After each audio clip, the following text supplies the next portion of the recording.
Okay, we're going to talk about shoulder problems in particular, and trying to help some of my clients understand how we can go after the symptoms, but that's not going to lead us, we're not going to find the cause necessarily. So we're going to talk about how everything that sits on top of this pelvis is affected by the pelvic position. So if you'll notice, the pelvis is a bowl. It's got kind of a bowl shape. Okay, it's this kind of round, bony structure here. And it has this pie-shaped bone here, the sacrum. Then we have the spine sitting on top of it. All these little segments with little discs in between them. These yellow things are the nerves coming out of the spinal cord, exiting in between these bones. Okay, muscles are holding these bones together. Okay, if we didn't have muscles, there'd be a big pile of bones here. All right, so muscles are holding the position of your bones and your skeleton. So let's talk about the shoulder, but from the point of view of the proper position of the pelvis. These are bony prominences, landmarks, okay? If we find both of these little pointy things and drew a straight line, it would be parallel or level with the horizon, the floor. Okay, that's the proper position, ideally, that the pelvis is designed to be in and is designed to keep. Okay, so if the muscles in and around the pelvis, coming down to the pelvis, coming up to the pelvis, and so forth, if any of them are too tight or too loose, we get these funky patterns. Okay, so the pelvis might get into the habit of tipping down in the front. You've seen people with really exaggerated spinal curve here. So that's usually due to the spine sitting on top of this pelvis, and the muscles are actually pulling the pelvis down in the front. Or sometimes if we sit at a desk on our tailbone too long, the muscles will just remember, well, that's how, we're apparently supposed to be sitting. So the pelvis will tip backward. Okay? So in either scenario, it's not level. When it's level, there's the proper S curve.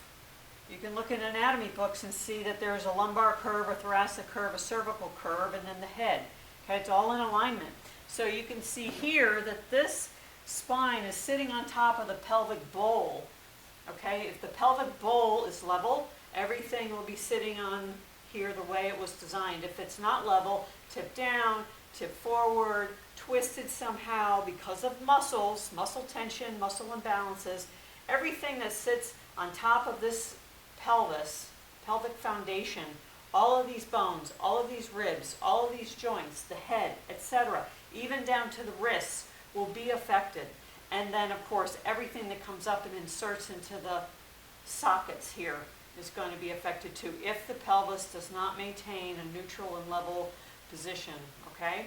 So, as it relates to the shoulder, you can see that the scapula, these shoulder blades, are really part of the clavicle. The clavicle and the shoulder blade are one, and the arm comes up and sits in front, right inside this little joint, right there. So you can see the pelvis is the foundation. All these bones sit on top of it. The ribs are attached to the spine. The shoulder blades and the arms and the clavicle, all of that is attached here.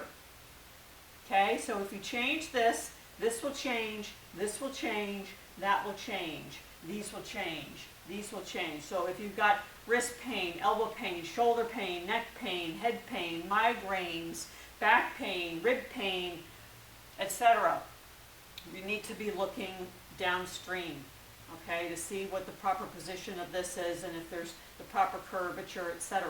Now, the muscles should have enough tension to hold the shoulder blades on the back. They shouldn't be winging up. They shouldn't be pulling out to the side or popping up anywhere. One shouldn't be up, one shouldn't be down. The shoulder girdle should be level. Okay, the arm should be inserted into the sockets. The muscles should be holding them there. Okay, if the pelvis is tipped too far back, too far forward, we get changes in the position of the spine, then we get changes in the position of the shoulders. So if I change my pelvis and I make it where it's kind of tipping backward, you'll notice I lose my lumbar curve, my head goes forward, my shoulders round forward. I cannot pick up my arm further than the height of my shoulder, okay? I'm running into bone here, okay? I just can't do it, okay? So if I tuck under, flatten my lumbar curve, my head automatically goes forward, and my shoulders round. You see nothing but knuckles, okay? And this turns the wrist, it turns the elbow, okay? And then we operate from those positions. It's very dangerous because over time it will create a lot of friction and possible injury.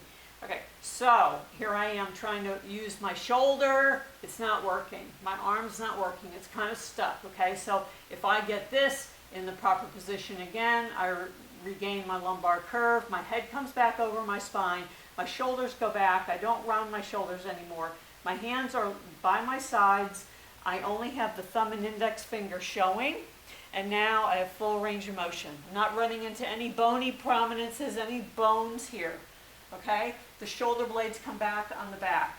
So if you have muscular pain, like through these areas, it's because these muscles have become so weak, okay, from the shoulder blade moving out to the sides of the ribs in the back because of this rounded shoulder position. The shoulder blade is going wherever, you know, this complex is going. So if our head is forward and we're kind of got this kyphotic curve back here, that would be an exaggerated spinal curve, kind of tucked under here. We have flattened glutes, not all the time, but most times. Okay, we now have rounded shoulders. Okay, can't barely, you know, we have half range of motion. Okay, so if we change the pelvic position, the spine goes back over the pelvis, the head comes over the spine, shoulders can unround, hands can be by the sides. Life is good. Okay, the shoulder blades will come back, and now these muscles will have a chance to work because when everything's rounded forward, everything here like stretching a rubber band. So these muscles get really weak, classically knotted, painful. Everything here is going to be on a stretch. It's just, and it gets really weak and tired, and then it gets painful. Okay, so hopefully that gives you some insight into shoulder problems. So fix the posture. Don't go after the symptom. The cause is elsewhere, as most times it is. So we need to be looking down here, downstream, instead of upstream. And to be balancing the muscle tension here, getting the curvature back, bringing the rib cage and head back over the pelvis, and then the shoulders will unround, shoulder blades will retract, and then life is good.